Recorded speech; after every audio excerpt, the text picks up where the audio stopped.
क्या भारत में चुनाव जीतने का फॉर्मूला नफरत बन चुका है? पिछले साल यानी साल 2024 में हेट स्पीच के मामले में 74% की बढ़ोतरी हुई है। यहाँ के नेता विकास नहीं बल्कि नफरत की भाषा बोल रहे थे। हेट स्पीच राजनीति का नया हथियार बन चुका है। हेलो फ्रेंड्स, मैं हूं मलिक फरीदी और आप देख रहे हैं खबरें एक्सप्रेस। बने रहिए, वीडियो के अंत तक जानेंगे इस वीडियो में कि भारत में हेट स्पीच को बढ़ावा कौन दे रहा है।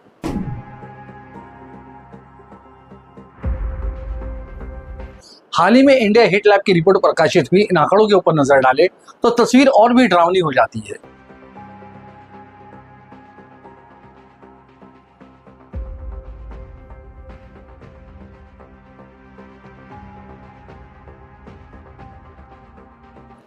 इंडिया हेट लैब की रिपोर्ट के मुताबिक 2023 में हेट स्पीच के 688 मामले दर्ज हुए थे, लेकिन साल 2024 में ये आंकड़े बढ़कर 1165 हो गए, यानी कि एक साल में लगभग 74% की बढ़ोतरी। ये सिर्फ आंकड़े नहीं है बल्कि एक बड़े पैमाने पर फैलाई जा रही नफरत की कहानी है जो भारत में दिन ब दिन बढ़ती जा रही है।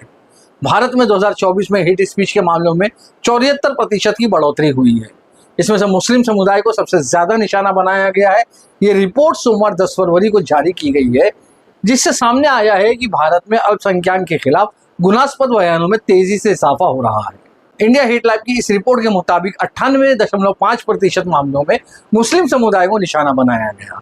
इनमें से कुछ मामलों में ईसाई समुदाय के खिलाफ भी हेट स्पीच के मामले सामने आए हैं।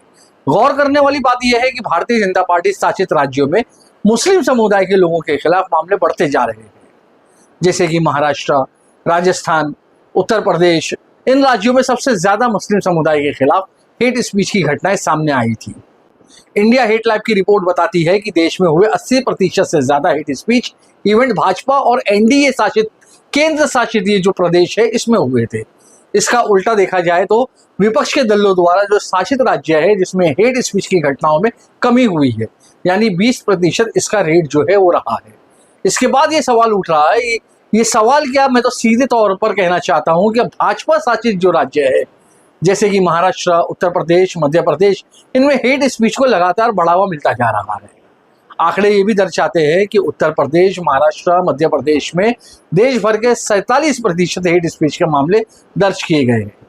ये कोई संयोग नहीं है, क्योंकि इन तीनों राज्यों में भाजपा का शासन है या उसके सहयोगी दल यहाँ शासन में है। आंकड़ों के मुताबिक 2024 में भाजपा ने 340 हेट स्पीच इवेंट का आयोजन किया, जबकि 2023 में ये संख्या महज सिर्फ 50 थी। 2024 के आंकड़ों पर नजर डालेंगे तो पता चलता है कि ये सिर्फ संयोग है या फिर भाजपा के नफरत को एक चुनावी रणनीति बनाया लिया गया था, क्योंकि साल 2024 में देश में लोकसभा चुनाव हुए, उसके बाद हरियाणा में विधानसभा चुनाव हुए और बाद महाराष्ट्र में भी विधानसभा चुनाव हुए। यानी देखा जाए तो साल 2024 ये पूरा जो साल था ये चुनावी साल था और भाजपा ने इसको मद्देनजर रखते हुए उन हेट स्पीच की जो घटनाएं थी उसको अंजाम दिया था। प्रधानमंत्री नरेंद्र मोदी ने राजस्थान बांसवाड़ा में एक रैली के दौरान मुस्लिम समुदाय के खिलाफ एक टिप्पणी की थी। आइए देखते हैं क्या कहा था प्रधानमंत्री नरेंद्र मोदी ने। और पहले जब उनकी सरकार थी उन्होंने कहा था कि देश की संपत्ति पर पहला अधिकार मुसलमानों का है। इसका मतलब ये संपत्ति इकट्ठी करके किसको बांटेंगे? जिनके ज्यादा बच्चे हैं उनको बांटेंगे। घुसपैठियों को बांटेंगे। क्या आपकी मेहनत की कमाई का पैसा घुसपैठियों को दिया जाएगा? आपको मंजूर है? ये कांग्रेस का मैनिफेस्टो कह रहा है। तो देखा आपने, देश के प्रधानमंत्री ने अगर ऐसी बात की है तो सोचिए कि एक समुदाय के खिलाफ प्रधानमंत्री कह रहे हैं कि घुसपैठिया जैसा शब्द वो वहां पर इस्तेमाल कर रहे हैं, तो आप सोचिए कि इसके आम लोगों में क्या प्रतिक्रिया आ सकती है।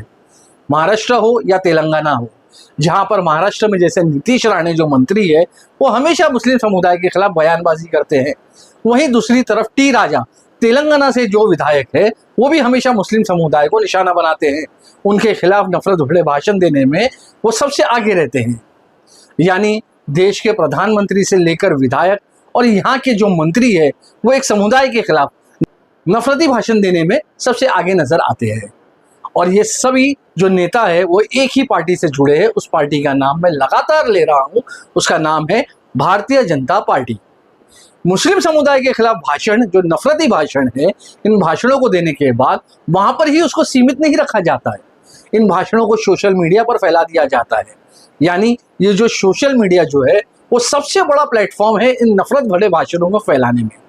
सत्ताधारी पार्टियां हो या उनके संगठन हो, ये जो भाषण है उसको जो सोशल मीडिया प्लेटफॉर्म है जैसे एक्स, फेसबुक, इंस्टाग्राम, इन पर ये फैलाते हैं। भारत में लव जिहाद जैसे संगठनों को बाइक का पैसा देते हैं, पेट्रोल का पैसा देते हैं, उनको अच्छे कपड़े खरीदने के लिए यही सर्टिफिकेट से पैसे कमाने वाले लोग देते हैं। मेरे भाइयों, हमारे इस महाराष्ट्र की पवित्र धरती पर जिस प्रकार से लव जिहाद, लैंड जिहाद, गौ हत्या एवं वक्फ बोर्ड का जो अत्याचार हमारे महाराष्ट्र में जो फैलते जा रहा है, इसको हम किस प्रकार से रोकें, उस विषय पर हमें विचार विमर्श करने की आज आवश्यकता। फिलहाल इस वीडियो में इतना ही। देश और दुनिया की तमाम खबरों के लिए आप देखते रहिए खबरें।